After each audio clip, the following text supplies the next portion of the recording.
பலிப்போர் பாக்கிய செல்வம் புவியில் இல்லையே. புவி நிரம்ப பொன் தந்தாலும் இப்பளிக்கு ஈடில்லையே.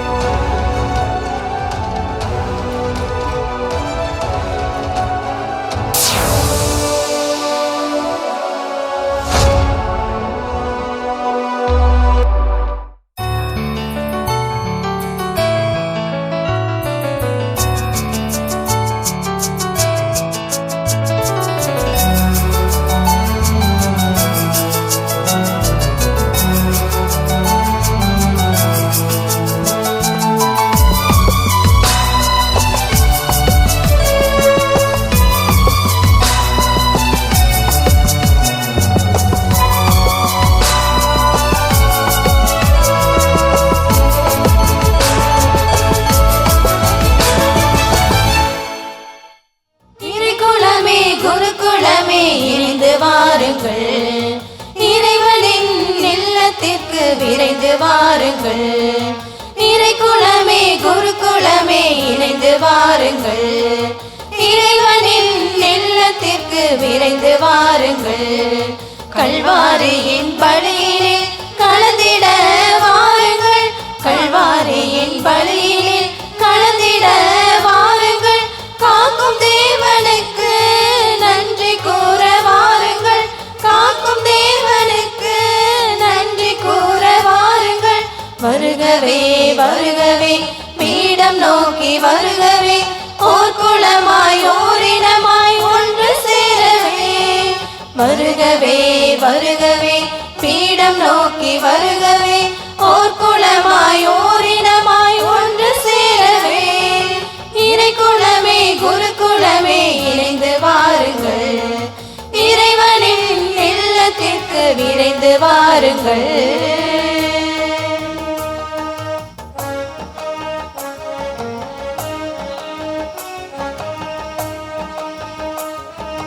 அழைப்பை ஏற்று பின்தொடர வாருங்கள் வாருங்கள், அகம் திறந்து இயேசுவை ஏற்றுக்கொள்ள வாருங்கள். அழைப்பை ஏற்று பின்தொடர வாருங்கள் வாருங்கள், அகம் திறந்து இயேசுவை ஏற்றுக்கொள்ள வாருங்கள். கிறிஸ்துவின் சீடனாய் அழைக்க பெற்றோர் வாருங்கள், கிறிஸ்துவின் சீடனாய் அழைக்க பெற்றோர் வாருங்கள். இயேசுவின் சாட்சியாய் வாழ வாருங்கள், இயேசுவின் சாட்சியாய் வாழ வாருங்கள். மானிடரின் மீட்புக்காக மனுக்குலத்தின் வாழ்வுக்காக தன்னையே பலியாக்கிய இயேசுவை காண வாருங்கள் காண வாருங்கள். வருகவே வருகவே பீடம் நோக்கி வருகவே, ஓர்குலமாய் ஓரினமாய் ஒன்று சேரவே. வருகவே வருகவே பீடம் நோக்கி வருகவே, ஓர்குலமாய் ஓரிடமாய் ஒன்று சேரவே. இறைக்குலமே குருகுலமே இணைந்து வாருங்கள், இறைவனின் இல்லத்திற்கு விரைந்து வாருங்கள். தந்தை மகன் தூயாவியாரின் பெயராலே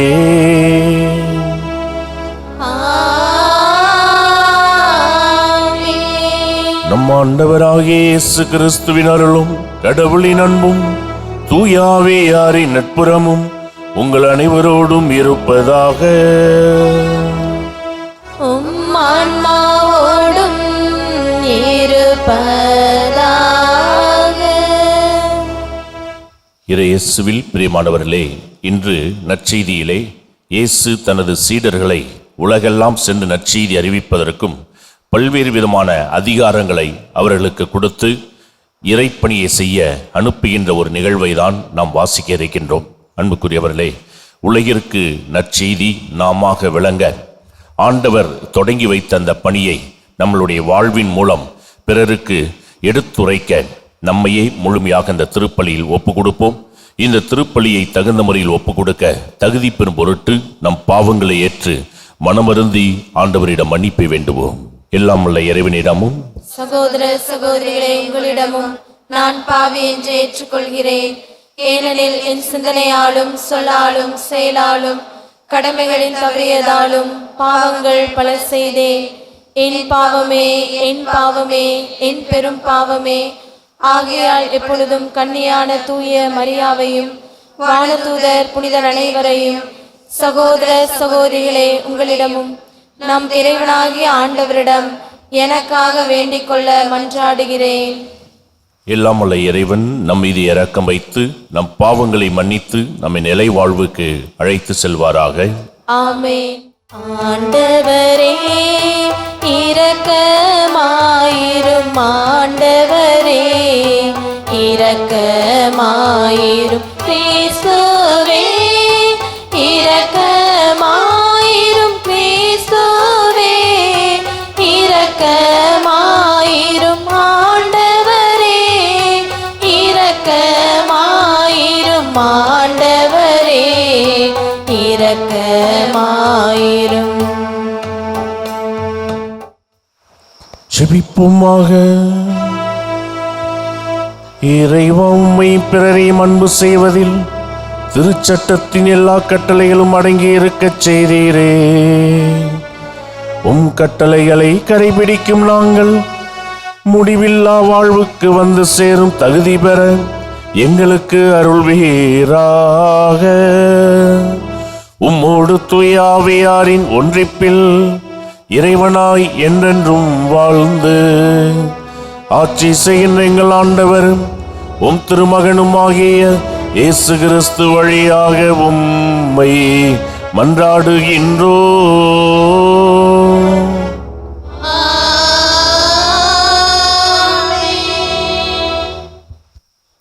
முதல் வாசகம். எஸ்ரா நூலிலிருந்து வாசகம்.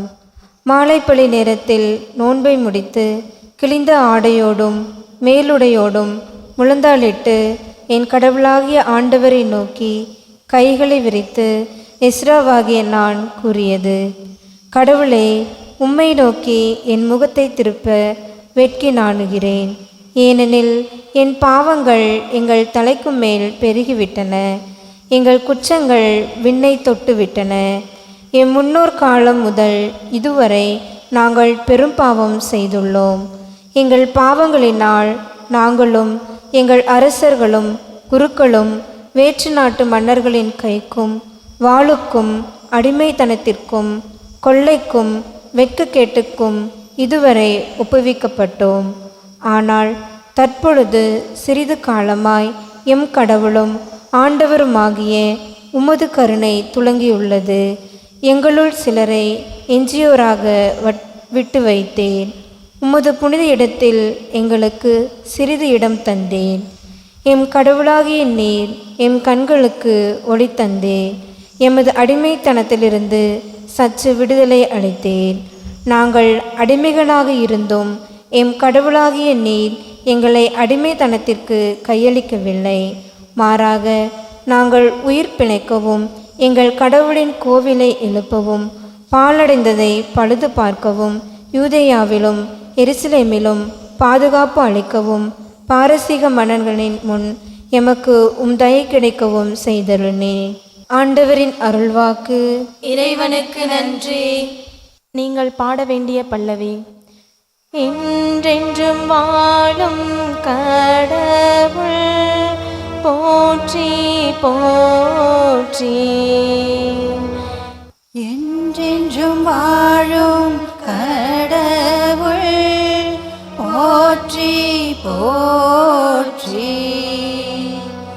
என்றென்றும் வாழும் கடவுள் போற்றி போற்றி.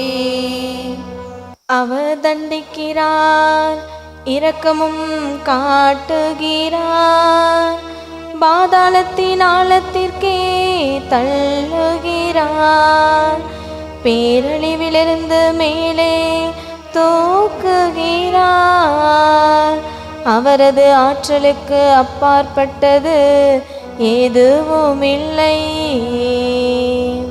என்றென்றும் வாழும் கடவுள் போற்றி போற்றி. என்றென்றும் வாழும் கடவுள் போற்றி போற்றி. நான் அடிமையாய் வாழும் நாட்டில் அவரை போற்றுவேன். அவருடைய ஆற்றலையும் மேன்மையும் பாவ நாட்டமுள்ள இனத்தார் முன் அறிக்கையிடுவேன்.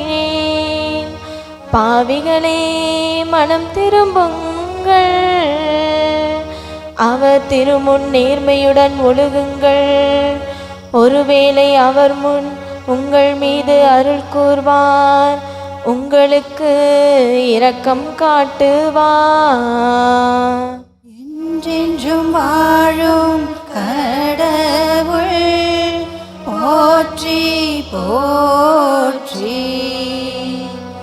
என்றென்றும் வாழும் கடவுள் போற்றி போற்றி.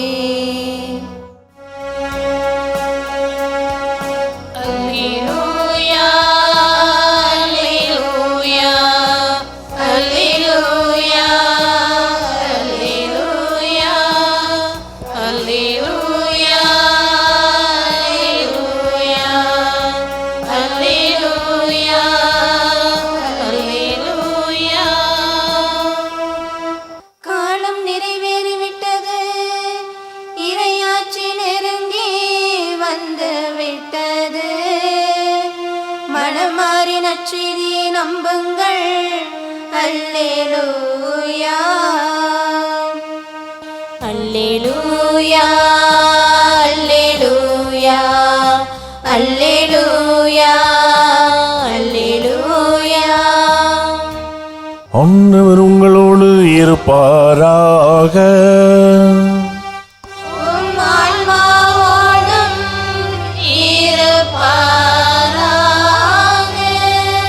லூக்கா எழுதிய தூய நற்செய்தியிலிருந்து வாசகம்.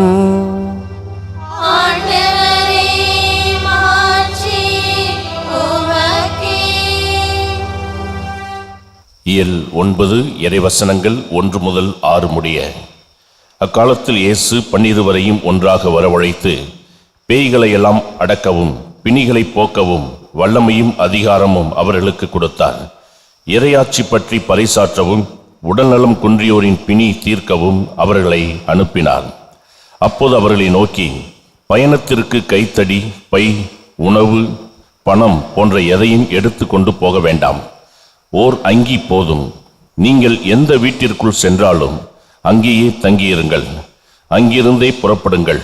உங்களை ஏற்றுக்கொள்ளாதவர்களுடைய நகரை விட்டு புறப்படும் பொழுது உங்கள் கால்களில் படிந்துள்ள தூசியை உதறிவிடுங்கள். இதுவே அவர்களுக்கு எதிரான சான்றாகும் என்றார். அவர்கள் ஊர் ஊராக சென்று எங்கும் நற்செய்தியை அறிவித்து நோயாளிகளை குணமாக்கினார்கள்.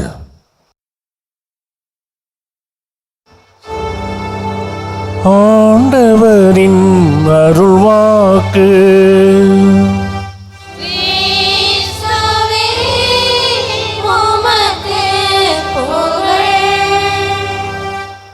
இயேசு கிறிஸ்துவில் பிரியமான எனது அருமை சகோதரர்களே, சகோதரிகளை, இன்று ஆண்டவர் நமக்கு ஒரு அழகான, ஒரு தெளிவான இறை செய்தியை நம்மளுடைய மத்தியிலே வெளிப்படுத்துகின்றார். இயேசு தன்னுடைய சீடர்களை தன்னுடைய பணிக்காக அனுப்புகின்ற ஒரு நிகழ்வை தான் இன்று வாசகமாக நாம் வாசிக்க கேட்டோம். அன்புக்குரியவர்களே, தொடக்க திருச்சபையில், அதாவது தொடக்கத்திலே ஆதாம் ஏவாள் படைக்கப்பட்டதிலிருந்தே இந்த நாள் வரைக்கும் பல்வேறு விதமான காரியங்களை ஆண்டவர் பல மனிதர்களை அந்தந்த சூழலுக்கு ஏற்ப சில பேரை தேர்ந்தெடுத்து தன்னுடைய காரியங்களை வெளிப்படுத்தி மக்களை எல்லாம் சிறப்பாக வழி நடத்தி இருக்கின்றார். அந்த விதத்திலே சில காரியங்களை நம்ம பார்க்கும் பொழுது, தொடக்கத்தில் மக்கள் எல்லாம் இஷ்டம் போல வாழும் பொழுது முதல்ல லேவியர்களை ஆண்டவராகிய கடவுள் அழைக்கின்றார். அந்த லேவியர்கள் வழியாக ஆண்டவர் பேச ஆரம்பிக்கின்றார். அதன் வழியாக அவர்களுடைய பாவங்கள் சுட்டி காண்பிக்கப்பட்டு மக்கள் நேர் வழியிலே வருவதற்கு இந்த லேவி கோத்திரத்தில் இருக்கின்றவர்களை ஆண்டவர் தேர்ந்தெடுத்து இவர்கள் வழியாக ஆண்டவர் பேசிக் கொண்டிருந்தார். இப்ப இந்த காலகட்டம் போய் மீண்டும் ஆண்டவர் என்ன செய்கின்றார் என்றால் நீதிபதிகளை அழைக்கின்றார். இந்த நீதிபதிகள் மக்களுக்கு நீதி கொடுக்கக்கூடியவர்களாக அவர்களை ஆண்டவராகிய கடவுள் அனுப்பி இந்த நீதிபதிகள் வழியாக ஆண்டவர் வெளிப்படுத்தின பல காரியங்களை மக்கள் தங்களுடைய வாழ்க்கையில் உணர்ந்து அவர்கள் நேர்மையான வழியிலே நடக்க இந்த நீதிபதிகளை ஆண்டவராகிய கடவுள் ஒரு கருவியாக பயன்படுத்தினார்.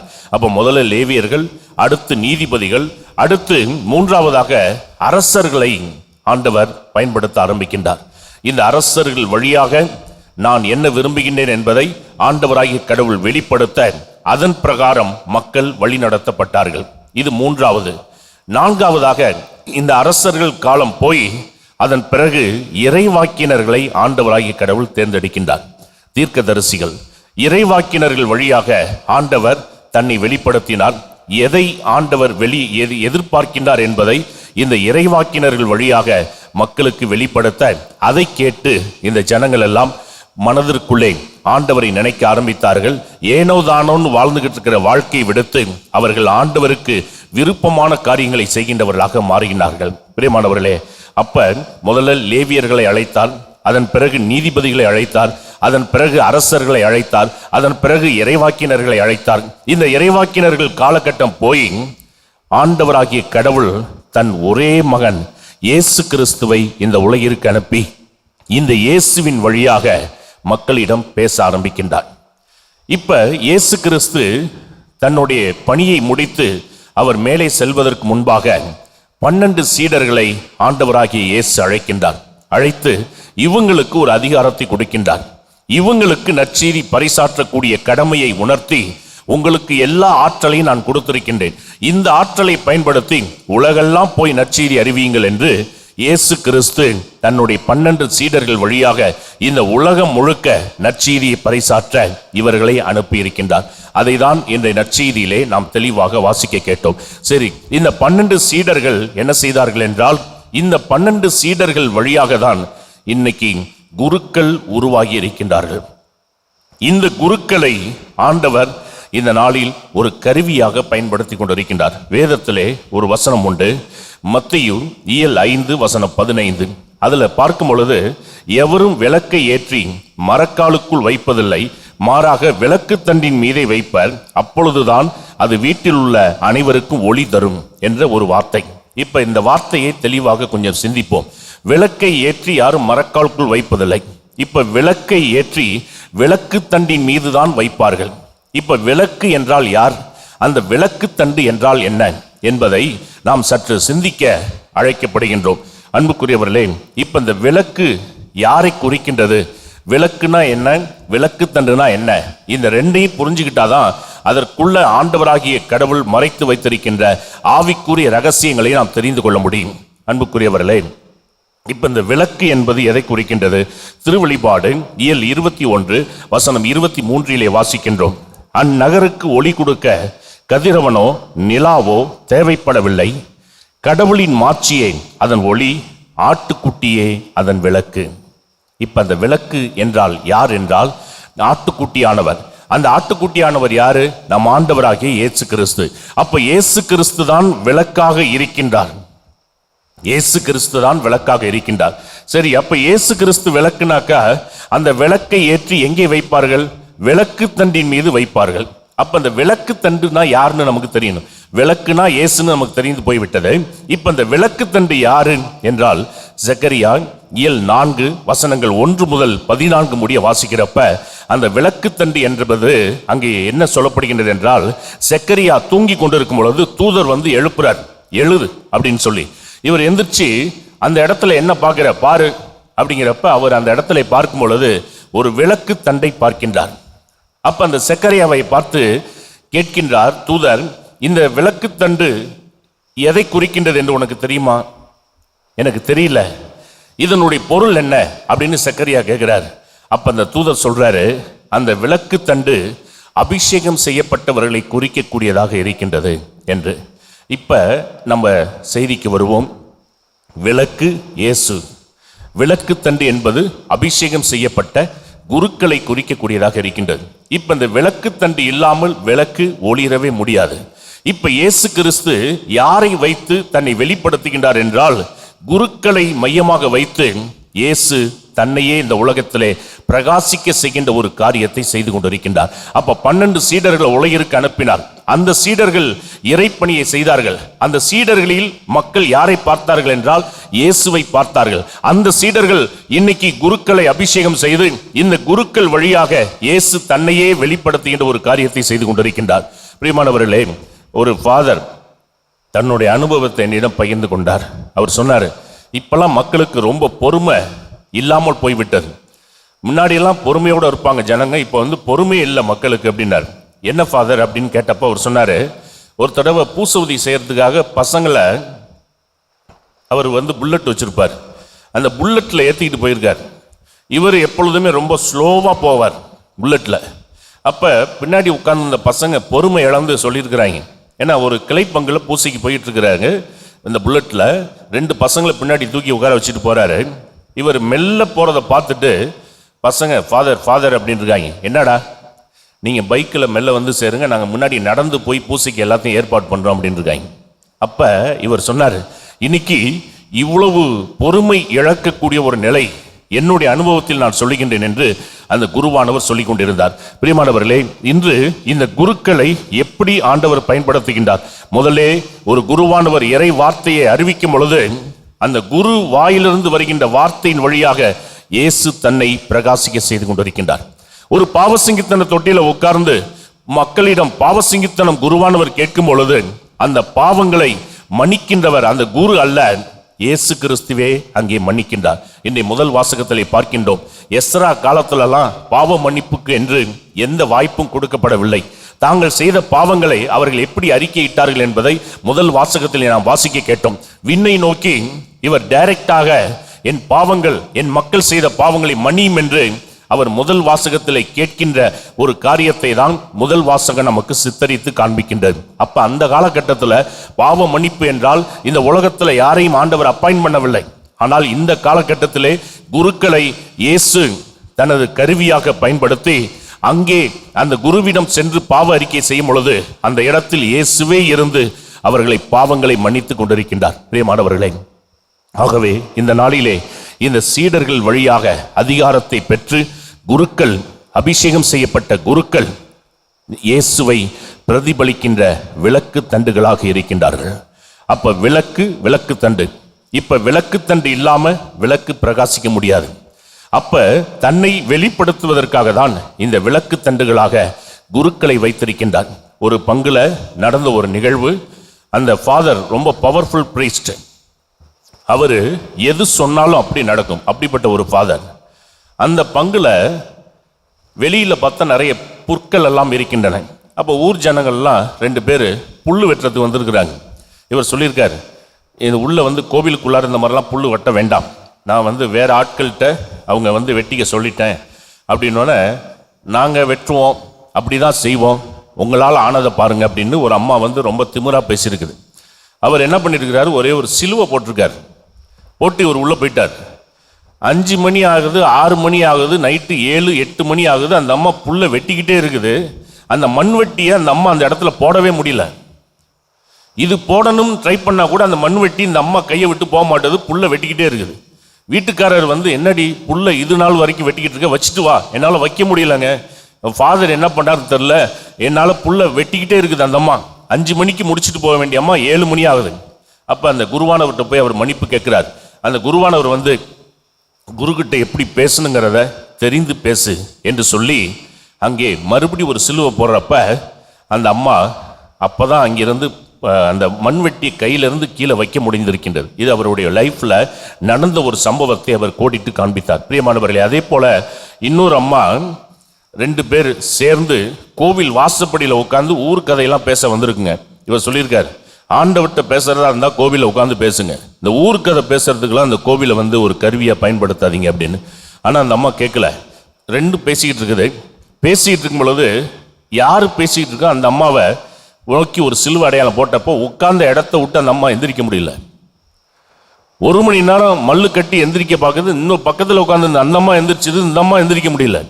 பிரியமானவர்களே, மீண்டும் அவர் சிலுவை அடையாளம் போட்டு அந்த அம்மா மன்னிப்பு கேட்டு அதன் பிறகு தன்னுடைய காரியங்களை செய்ய அந்த அம்மா சென்றது. ஒரு குருவானவருக்கு அது இயேசு கிறிஸ்து தன் சீடர்களுக்கு எவ்வளவு அதிகாரம் கொடுத்தாரோ அந்த அதிகாரத்தை குருக்களுக்கு கொடுத்து அந்த குருக்கள் இன்று இயேசுடைய பணியை சிறப்பாக செய்து கொண்டிருக்கின்றார்கள். ஆகவே ஒரு குருவிடம் இயேசுவை நாம் பார்க்க வேண்டும். அந்த இயேசு விளக்கு தண்டு ஒரு குருவானவர். ஆகவே இந்த நாளிலே இதை நம்மளுடைய வாழ்வில் உணர்ந்து ஆண்டவருக்காக பணி செய்ய வந்திருக்கின்ற குருக்களை நாம் மதிப்போம். அவர்கள் வழியாக ஆண்டவர் சொல்லுகின்ற காரியங்களை நாம் கவனத்துடன் கேட்போம். நல்ல பாவ அறிக்கை செய்வோம். குருக்கள் வழியாக நிறைவேற்றப்படுகின்ற அருள் சாதனங்கள் எல்லாவற்றிற்கும் முக்கியத்துவம் கொடுத்து ஆன்மீகத்தில் வளரவும் நம்ம கத்தோலிக்க திருச்சபையில் நிலைத்து நிற்கவும் அருள் வேண்டி இந்த திருப்பலியில் ஜெபிப்போம். ஆமேன். அன்புக்குரியவர்களே, நாம் கேட்பதற்கு மேலாக நம் தேவன் கொடுக்கக்கூடியவராக இருக்கின்றார். ஆகவே நம்மளுடைய விண்ணப்பங்களை விண்ணகத்தந்தை நோக்கி சமர்ப்பிப்போம்.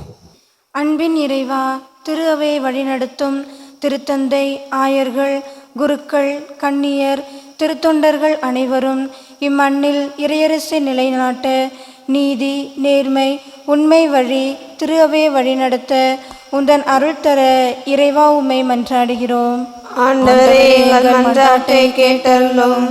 வழிநடத்தும் வள்ளலே எம் இறைவா, நாட்டை ஆளும் தலைவர்கள் தங்கள் கடமைகள் என்ன என்பதை உணர்ந்து பொது மக்களின் நலனில் அக்கறையுடன் செயல்பட ஞானத்தையும் அருளையும் அளித்தருளவும், ஜாதி மத வேறுபாடுகளை களைந்து ஒற்றுமையுடன் நாட்டை ஆள அருளை தர வேண்டுமென்று இறைவா உம்மை மன்றாடுகிறோம். ஆண்டவரே, எங்கள் மன்றாட்டை கேட்டருளும். அன்பு தந்தையே இறைவா, மாதா தொலைக்காட்சி வழியாக இறையாட்சி இவ்வுலகின் ஏத்திசையிலும் சென்றடைந்திட நீர் பொழிகின்ற அனைத்து நன்மைகளுக்காகவும் நன்றி கூறுகின்றோம். மாதா தொலைக்காட்சியின் முன்னேற்றத்திற்காக செயல்படுகின்ற ஆயர்கள், அருட்பணியாளர்கள், அருட்சகோதரிகள், பொது நிலையினர் அனைவரையும் நிறைவாய் ஆசீர்வதித்து வழிநடத்திட வேண்டுமென்று இறைவா உம்மை மன்றாடுகின்றோம். ஆண்டவரே, எங்கள் மன்றாட்டை கேட்டருளும்.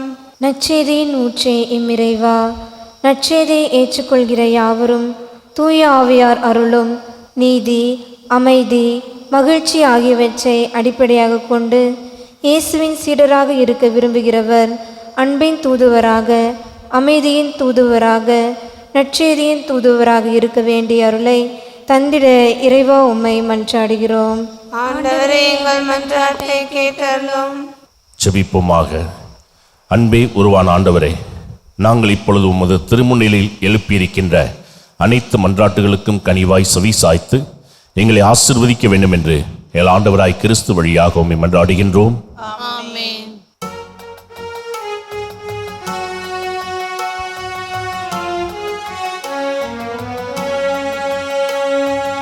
உவந்து வருகின்றேன், இன்று உமக்கே தருகின்றேன். உவந்து வருகின்றேன், இன்று உமக்கே தருகின்றேன். ஏற்றருளும், ஏற்றருளும், என்னை ஏற்றருளும். ஏற்றருளும், ஏற்றருளும், என்னை ஏற்றருளும். உவந்து வருகின்றேன், கோதுமை மணியாய் மடிந்திட, உடைந்து அப்பமாய் மாறிட,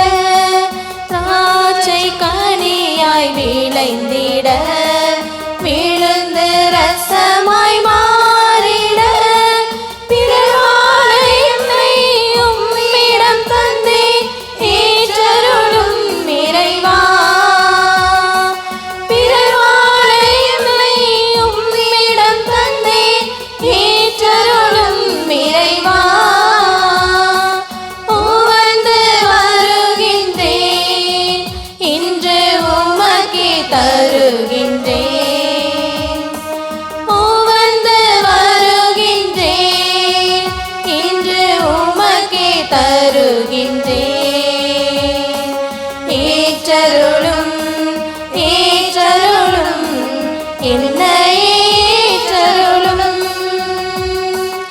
ஏற்றருளும் ஏற்றருளும் என்னை ஏற்றருளும் உவந்து வருகின்றேன். சகோதர சகோதரிகளை, என்னுடையதும் உங்களுடையதுமான பலி எல்லாம் உள்ள இறைவனுக்கு ஏற்றதாகும்படி மன்றாடுங்கள். ஆண்டவர் தம் திருப்பெயரின் புகழ்ச்சிக்காகவும் ஆட்சிக்காகவும் நமது நன்மைக்காகவும் விதத்தில் அவை அனைத்து நலன்களுக்காகவும் மது கையிலிருந்து இப்பலியை ஏற்றுக்கொள்வாராக. ஆண்டவரே, மக்களின் காணிக்கைகளை கனிவுடன் ஏற்றரள உம்மை வேண்டுகின்றோம். அதனால் நம்பிக்கையோடும் பக்தியோடும் அவர்கள் எவற்றை அறிக்கையிடுகின்றார்களோ அவற்றை விண்ணக அருள் அடையாளங்களால் பெற்றுக்கொள்வார்களாக. எங்கள் ஆண்டவராகிய கிறிஸ்து வழியாக உம்மை மன்றாடுகின்றோம்.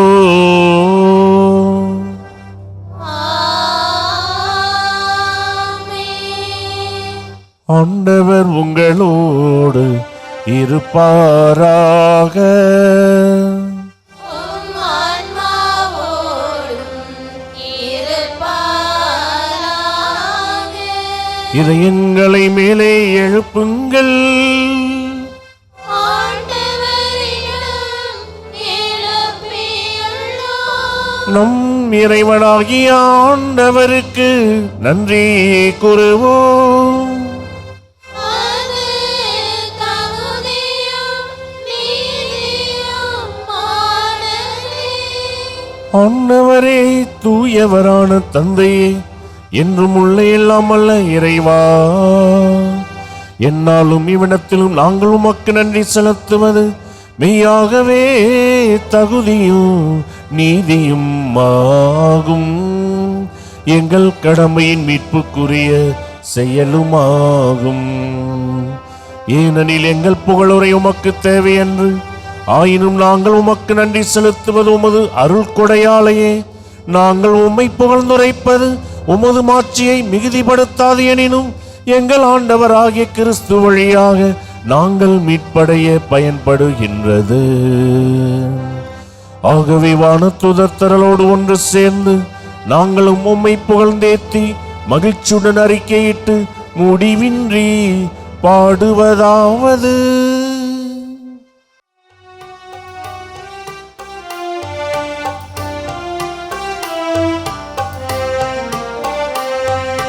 தூயவர் தூயவர் தூயவர் மூல இறைவனாம் ஆண்டவர். வானமும் மையமும் யாவரும் மாட்சிமையால் நிறைந்துள்ளன. உன்னதங்களிலே ஓசன்னா, உன்னதங்களிலே ஓசன்னா. ஆண்டவர் பெயரால் வருகிறவர் ஆசி பெற்றவர். உன்னதங்களிலே ஓசன்னா, உன்னதங்களிலே ஓசன்னா, உன்னதங்களிலே ஓசன்னா, உன்னதங்களிலே ஓசன்னா. ஆண்டவரே, நீர் மெய்யாகவே தூயவர், தூய்மை அனைத்திற்கும் ஊற்று. ஆகவே உம்முடைய ஆவியை பொழிந்து இக்காணிக்கைகளை தூய்மைப்படுத்தமை வேண்டுகின்றோம். இவ்வாறு எங்கள் ஆண்டவர் இயேசு கிறிஸ்துவின் உடலும் இரத்தமுமாக எங்களுக்கு இவை மாறுவனவாக. அவர் பாடுபட உளம் கனிந்து தம்மை கையளித்த போது அப்பத்தை எடுத்து நன்றி செலுத்தி அதை பிட்டு தம் சீடர்களுக்கு அளித்து கூறியதாவது: அனைவரும் இதிலிருந்து பெற்று உண்ணுங்கள், ஏனெனில் இது உங்களுக்காக கையளிக்கப்படும் என் உடல்.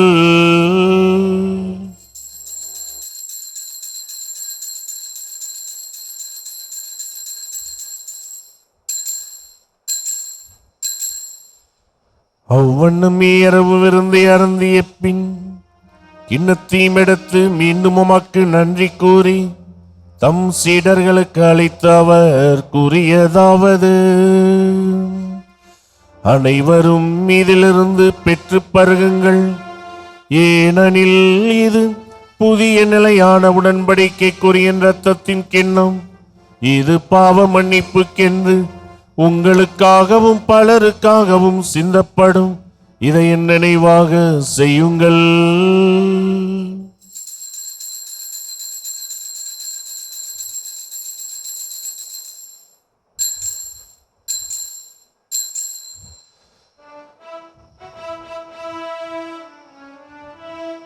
நம்பிக்கையின் மறை பொருள்.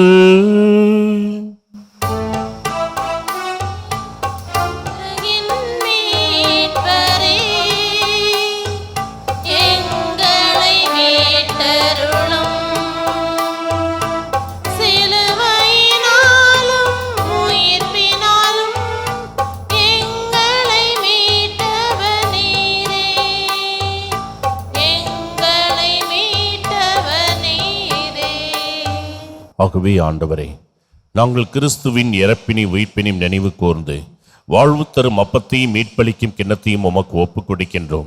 உம் திருமுன்னின்று உமக்கு ஊழியம் புரிய தகுந்தவர்களை நாங்கள் ஏற்றுக்கொண்டி, எனவே உமக்கு நன்றி செலுத்துகின்றோம். மேலும் கிறிஸ்துவின் உடலிலும் இரத்தத்தில் பங்கு கொள்ளும் எங்களை தூய் ஆவியார் ஒன்று சேர்க்க வேண்டும் என உம்மை தாழ்மையுடன் மன்றாடுகின்றோம். ஆண்டவரே, உலகெங்கு பரவிருக்கும் ஒரு திரு அவை நினைவு கூர்ந்தருளும். எங்கள் திருத்தந்தை 14ஆம் லியோ, எங்கள் ஆயர் சிவானந்தம், எல்லா திருநிலையினர் ஆகிய அனைவரோடும் முது திரு அவை அன்பில் நிறைப்பெற செய்தருளும்.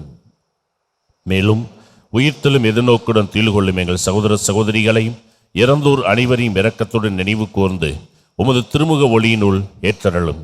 எங்கள் அனைவர் மீதும் இரக்கமாயிரும்.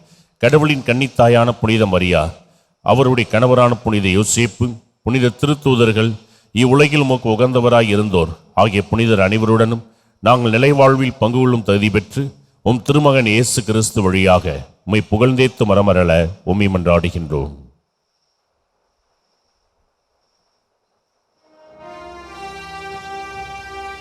இவர் வழியாக இவருடையவரில் எல்லாம் வல்ல இறைவனாகிய தந்தையே,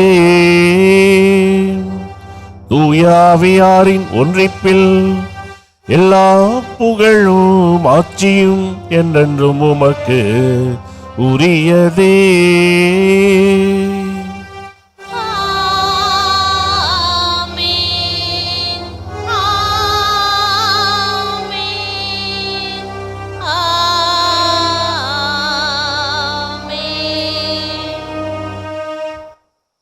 மீட்பரின் கட்டளையால் கற்பிக்கப்பட்டு இறைப்படைப்படையால் பயிற்சி பெற்ற நாம் துணிந்து பாடுவோம்.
ஆண்டவரே, தீமை அனைத்திலிருந்து எங்களை விடுவித்து எங்கள் வாழ்நாளில் அமைதியை கனிவுடன் உம்மை மன்றாடுகின்றோம். உமது இரக்கத்தின் உதவியால் நாங்கள் பாவத்தில் இருந்து எப்போதும் விடுதலை பெற்று யாதொரு கலக்கமும் இன்றி நலமாயிருப்போமாக. நாங்கள் எதிர்நோக்கியிருக்கும் பேரின்பத்திற்காகவும் இம்மீட்பராகிய இயேசு கிறிஸ்துவின் வருகைக்காகவும் காத்திருக்கின்றோம். ஏனெனில் ஆட்சியும் வல்லமையும் மாட்சியும் என்றென்றும் உமதே. ஆண்டவரே இயேசு கிறிஸ்துவே, அமைதியை உங்களுக்கு விட்டுச் செல்கின்றேன், என் அமைதியையே உங்களுக்கு அளிக்கின்றேன் என்று உம் திருத்தூதர்களுக்கு மொழிந்தீரே.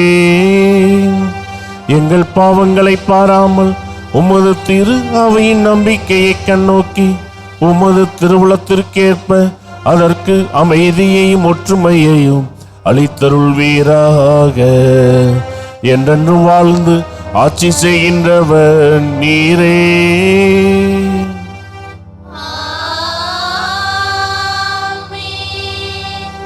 ஆண்டவருடைய அமைதி உங்களோடு என்றும் இருப்பதாக. உம் ஆன்மாவோடும் இருப்பதாக. ஒருவருக்கொருவர் அமைதியை பகிர்ந்து மகிழ்வோம்.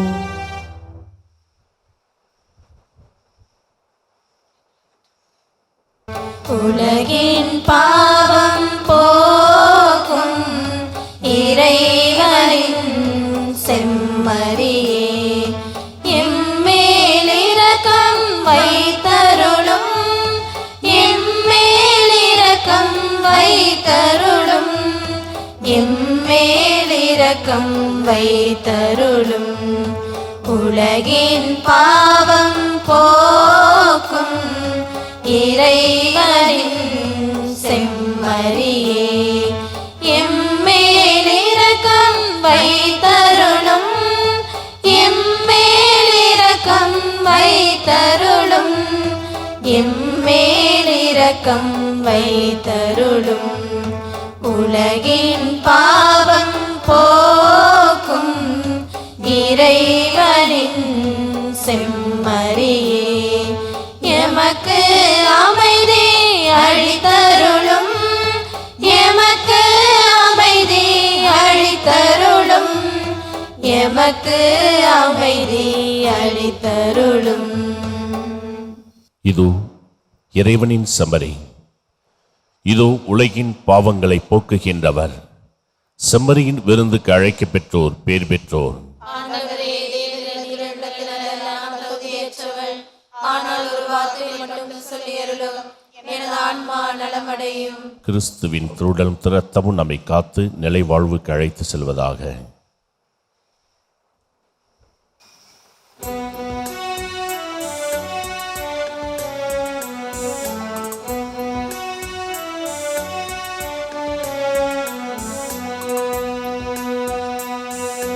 உயிரே எந்தன் உயிரே, என்னில் ஒன்றாய் கலந்துவிடு, உன்னால் வாழும் உயிரை இனிதாய் என்று ஆக்கிவிடு. உயிரே எந்தன் உயிரே, என்னில் ஒன்றாய் கலந்துவிடு, உன்னால் வாழும் உயிரை இனிதாய் என்று ஆக்கிவிடு. உணவாய் என்னில் நீ வரும் வேளை, உலகே இனிதாய் மாறிடும் நாளே. உயிரே எந்தன் உயிரே, என்னில் ஒன்றாய் கலந்துவிடு, உன்னால் வாழும் உயிரை இனிதாய் என்று ஆக்கிவிடு.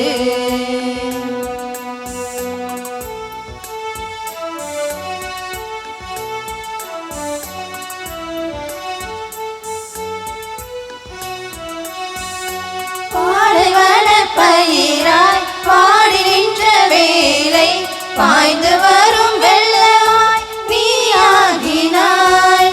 காய்ந்து போன நிலையில் நான் நின்ற வேலை, கனி கொடுக்கும் மரமாக நீ மாற்றினாய். பாலைவன பயிராய் பாடி நின்ற வேலை, பாய்ந்து வரும் வெள்ளமாய் நீ ஆகினாய்.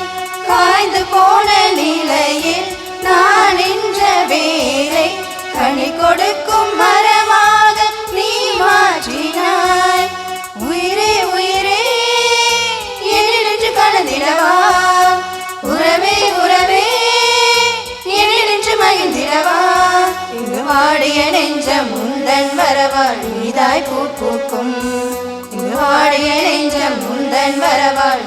ஒன்றாய் பூ பூக்கும். உயிரே எந்த உயிரே என்னில் ஒன்றாய் கலந்து விடு.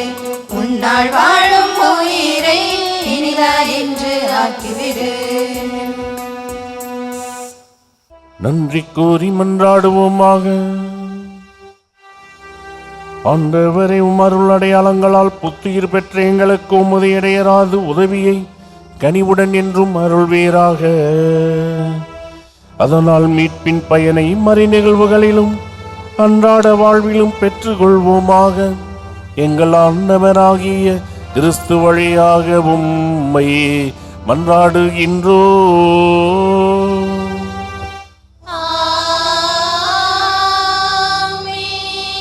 ஆண்டவர் உங்களோடு இருப்பாராக.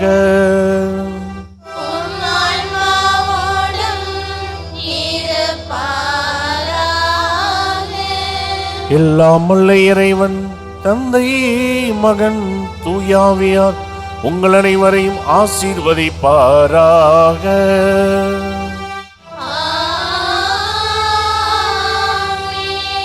இறையன்பில் என்றும் வாழ சென்று வாருங்கள். திருப்பலி நிறைவேறிற்று.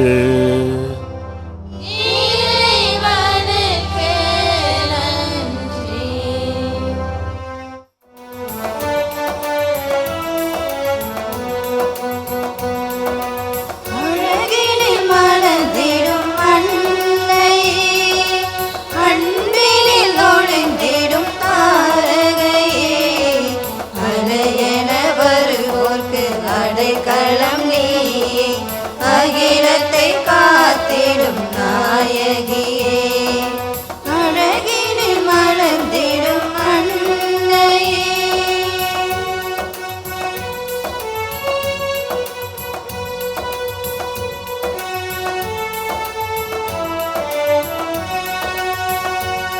தன் அழகு தவழும் முகமே இந்த புவியினில் மேலானது. உந்தன் இரக்கமே அந்த பார்வை இந்த துன்பத்தை துடைக்கின்றது. உந்தன் அழகு தவழும் முகமே இந்த புவியினில் மேலானது. உந்தன் இரக்கமே உந்த பார்வை இந்த துன்பத்தை துடைக்கின்றது. உம் தரிசனம் காண அனைவரும் நிறைந்து உம்மை போற்றி புகழ்வோம். உம்மை வாழ்த்தி பாடி மகிழ்வோம். அழகினில் மலர்ந்திடும் அன்னையே, அன்பினில் ஒளிந்திடும் தாரகையே, அலையென வருவோர்க்கு அடைக்கலம் நீயே, அகிலத்தை காத்திடும்